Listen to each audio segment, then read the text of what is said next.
یکی از بزرگترین چالش‌هایی که والدین با بچه‌هاشون سر درس و مشقشون دارن طولانی شدن زمان انجام تکالیفه. یعنی بچه ممکنه 4-5 ساعت وقت بذاره برای اینکه فقط یه صفحه مشق بنویسه یا 2 تا خط شعر رو حفظ کنه. وسطش هم 10 بار بلند میشه، میره، میاد، میشینه که انگار چقدر زمان زیادی رو گذاشته. اما واقعا چرا اینجوری هستش؟ چرا بچه‌ها برای یه صفحه کوچیک مشق 2 تا خط شعر حفظ کردن 10 بار وسطش بلند میشن، میرن و میان؟ و چه کار بکنیم که میتونیم بهشون کمک کنیم تا این زمان درس خوندن رو کوتاه و متناسب بکنیم؟ دوستای خوبم سلام، من دکتر فرزانه بخشیان هستم و اینجا کانال روانشناسی کودک و نوجوان. اگر هنوز کانال ما رو سابسکرایب نکردین ازتون دعوت میکنم دکمه سابسکرایب رو بزنید، زنگوله رو در حالت آل قرار بدید و همین الان به جمع دوستان ما اضافه بشید.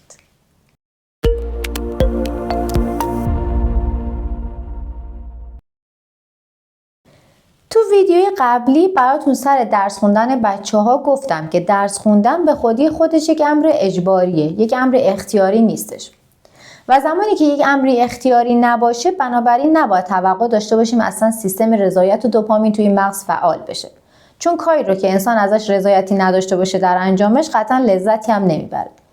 وقتی که کاری برای انسان لذت بخش نباشه پس بنابراین توجه و تمرکز خاصی هم نداره. یعنی همه اینها مثل یک زنجیره و همدیگه متصل هستن. هر کجا که این زنجیره پاره بشه دیگه از اونجا به بعد نمیتونیم توقع داشته باشیم که اونجوری که باید شاید قضیه پیش بره. پس بنابراین از اونجایی که درس خوندن برای بچه‌ها یک امر اجباریه، هیچ اختیاری توش وجود نداره، سیستم رضایت و دوپامین در مغزشون فعال نمیشه، سیستم رضایتی که فعال نشه لذت نمیبره، لذتی که وجود نداشته باشه توجه و تمرکزی وجود نداره. برای همین که حتی یه حجم کوچیک درس مثلا یه صفحه مشق نوشتن ساده یا مثلا 2 تا خط شعر حفظ کردن باعث میشه بچه ساعت‌ها وقتش رو بذاره و وسطش بلند بشه و بره و بیاد.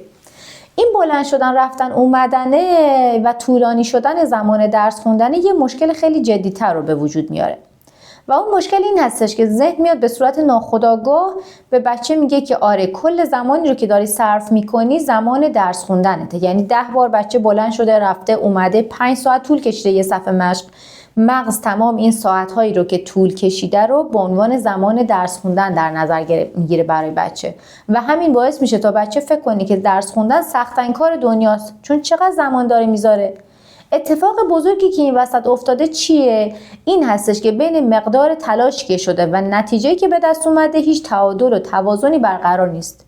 یعنی بچه خیلی زمان گذاشته، فکر میکنه داره تلاش زیادی انجام میده اما مقدار نتیجه‌ای که به دست میاره یه مقدار کوچیکه. پس با خودش میگه که انقدر درس خوندن سخته که من برای 1 ساعت مثلا برای یه صفحه مشق نوشتن من باعث شده 5 ساعت وقت خودم رو بذارم. پس حالا چیکار کنیم تا بتونیم که این جریانه رو توی مغز بچه غیر فعال کنیم؟ یعنی دیگه مغز ما اونجا نرسه که به بچه دستور بده بگه که تمام این وقتی که گذاشتی رو تو داری درس میخونی. مهمترین کاری که شما باید به عنوان والدین بکنید اینه که اگر بچه شما زمان درس خوندن یا زمان تکلیف نوشتن تو اون تایمی که قرار مشقش رو انجام بده از یه حدی بیشتر زمان گذشت و بچه شما بیشتر از 2 بار از پای نوشتن مشقش یا حفظ کردن شعرش یا هر کار درسی که داره انجام میده بلند بشه، باید بدون دعوا، بدون توهین، بدون جنگ و جدال فقط دفتر و کتابش رو ببندید و درس خوندن رو به یک زمان دیگه موکول کنید. اینجوری دیگه ذهن به صورت ناخودآگاه متوجه میشه که زمان بازی کردن از زمان درس خوندن جداست و ناخودآگاه و غیر ارادی دیگه تایمی رو که بچه بلند میشه میشینه و وسطش 1000 تا کار دیگه میکنه و بازی میکنه به عنوان زمان درس خوندن برای اون در نظر نمیگیره. بنابراین زمانی که میشینه پای درسش تا اون کار رو انجام بده اون تایمی رو که میذاره بین تلاشی که میکنه و نتیجه‌ای که میگیره یه تعادل و توازنی برقرار میشه. تا هر زمان که شما زمان رو باز بذارید برای بچه ذهنش انقدر تمرکزی که باید شاید رو نداره و تمام اون زمان طولانی رو به عنوان درس خوندن در نظر میگیره. پس مهمترین کاری که من به والدین همیشه توصیه میکنم که بکنم اینه که باید بتونن برای بچه زمان رو تعیین کنن. یعنی تو این بازی زمانی مثلا کوتاه یا متناسب با درس و مشقی که میتونی بشین 2 بار بیشتر بلند شد درس و دفتر کتاب حساب جمع میشه میره تا زمان بعدی که واقعا وقتشه که انجام بده. هر چقدر زمان رو کش بدید توجه و تمرکز بچه کلا میاد پایین‌تر.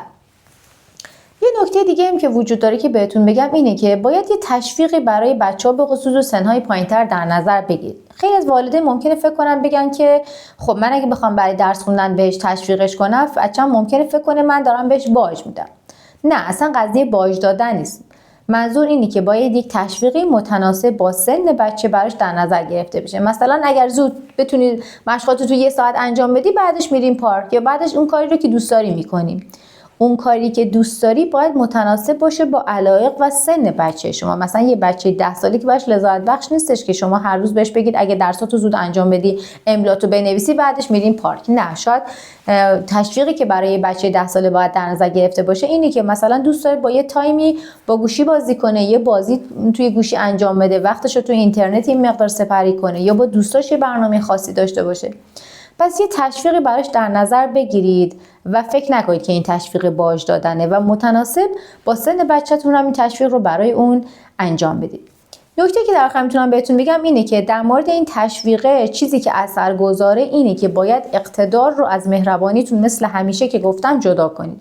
یعنی این تشویق فقط به خاطر اینه که در کوتاه‌ترین زمان یا در زمان مشخص شده بچه شما تکلیفش رو انجام بده.